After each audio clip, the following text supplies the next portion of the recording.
네, 이번 순서는 경제 용어나 경제 상식을 보다 쉽고 재미있게 풀어보는 시간이죠. 네, 경제 아는 만큼 보인다. 화면으로 함께 확인하시죠.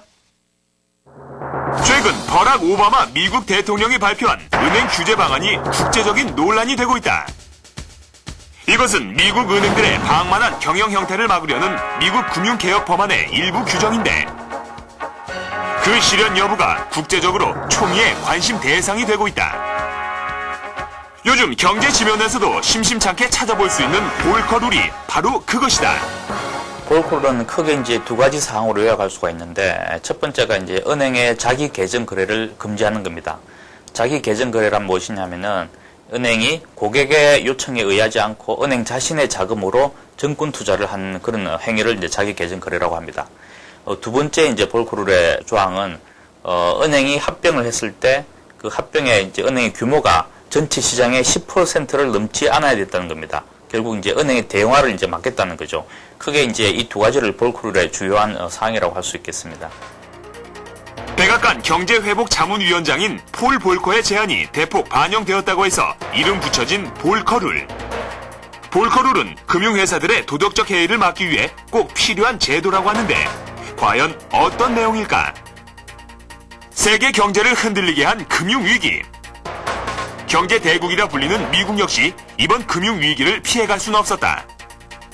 특히 미국의 주요 금융회사들의 부도 위기는 실물 경제에 미치는 영향은 엄청났다. 미국 경제는 휘청거렸고 당황한 미국 정부는 이를 막기 위해 3,425억 달러 규모의 공적 자금을 투입했다.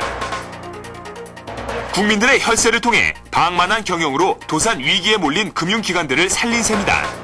볼커룰의 등장 배경은 이제 금융기관들이 이제 정권 거래나 이런 이제 위험한 채권 거래나 이런 위험한 투자 행위를 이제 함으로 인해서 글로벌 금융위기가 더 악화됐다는 그런 이제 인식을 갖고 있고 이것 때문에 이제 볼커룰을 도입하는 배경이 됐고 또 하나는 이제 금융기관이 커지면 커질수록 이제 금융기관이 이제 부도가 났을 때 이 전체 경제가 또는 국민들이 부담해야 될 비용이 너무 커지니까 금융기관이 무제한적으로 커지는 걸 막고 또 그런 금융기관이 위험한 투자를 하는 걸 막기 위해서 이제 볼커룰이 등장했다고 보시면 되겠습니다. 공적 자금을 통한 구제 금융은 오히려 금융회사들의 포트폴리오에서 위험 투자 비중이 확대되는 결과를 낳았고 결국 방만한 금융회사들의 덩치만 키워주는 꼴이 된 셈이었다. 볼커룰은 이 같은 은행이나 은행 지주회사의 위험 투자를 금지시키고 금융회사의 대형화를 억제하는 역할을 담당한다.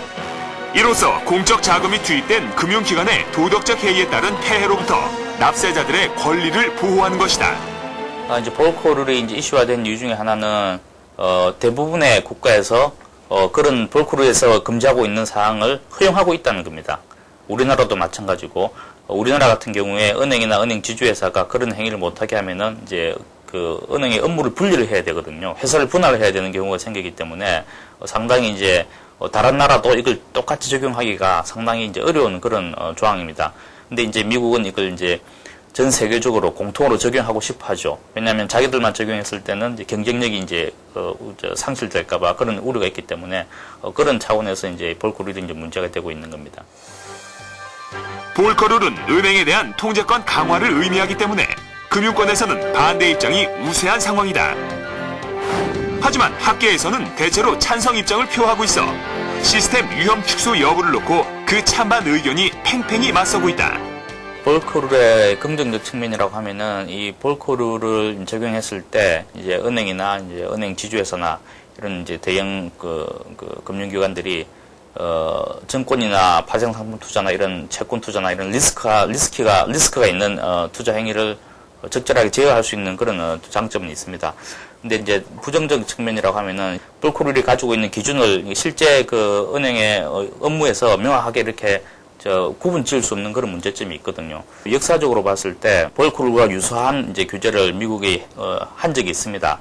상업은행과 투자은행의 분리가 옛날에 있었는데 이것도 이제 분리를 했다고 해서 은행들이 망하지 않은 건 아니거든요. 그래서 장기적으로 봤을 때 또 이게 은행들은 또 규제를 회피하는 그런 그 능력을 갖고 있기 때문에 장기적 효과에서 이제 부정적인 견해를 표시하는 사람들도 많습니다. 특히 볼커룰은 시장 점유율 10%를 넘기는 매머드급 인수합병을 제한한다는 주요 내용을 담고 있다. 이 때문에 국내 금융회사 역시 볼커룰에 촉각을 곤두세우고 있다. 그만큼 미국의 은행 규제 방안은 국제적인 논의 대상이고, 이에 따라 오는 11월 서울에서 열리는 G20 정상회담의 주요 의제로도 논의될 예정이다. 미국뿐만 아니라 유럽 그리고 국내 경제에도 그 파급 효과가 나타날 것으로 예상되는 미국의 금융 규제책 볼커룰. 이처럼 국제적인 주목을 받고 있는 만큼 올바른 논의가 이루어져 세계 금융 경제의 활력소가 될 수 있길 기대해본다. 여름 휴가철이 다가오면서 해외여행 계획 세우는 분들 많이 계실 텐데요. 그런데 좀 비용을 아끼려다 보니까 해외여행 보험을 가입하지 않는 경우가 많이 있습니다. 네. 하지만 해외여행 중에 혹은 해외 출장 중에 다치거나 도난 등의 사고를 당하는 사람들이 매년 수만 명에 달하고요. 그 수도 증가하고 있다고 하니까 주의를 하셔야 될 것 같아요. 네, 여행자 보험 사실 꼭 필수 의무사항은 아닙니다. 하지만 작년 10월부터 실손 의료보험이 약관이 일제히 변경이 돼서 이렇게 여행을 갔을 때 사고를 당할 경우에 보상을 받을 수 있는 유일한 길은 해외 여행자 보험뿐이라고 합니다. 그러니까 보험 가입을 하시는 게 좋으실 것 같죠. 가급적이면 보험에 가입하시는 게 좋고요. 또 휴대전화 분실보상금의 경우에는 잃어버린 국가의 그 경찰서에서 꼭 도난 확인증을 받아와야만 보상금을 받을 수 있다고 하니까요. 이 점 꼭 기억하시기 바랍니다. 네, 저희는 다음 시간 더욱 유익하고 재미있는 경제 이야기 갖고 찾아오겠습니다. 함께해 주신 여러분 고맙습니다. 고맙습니다.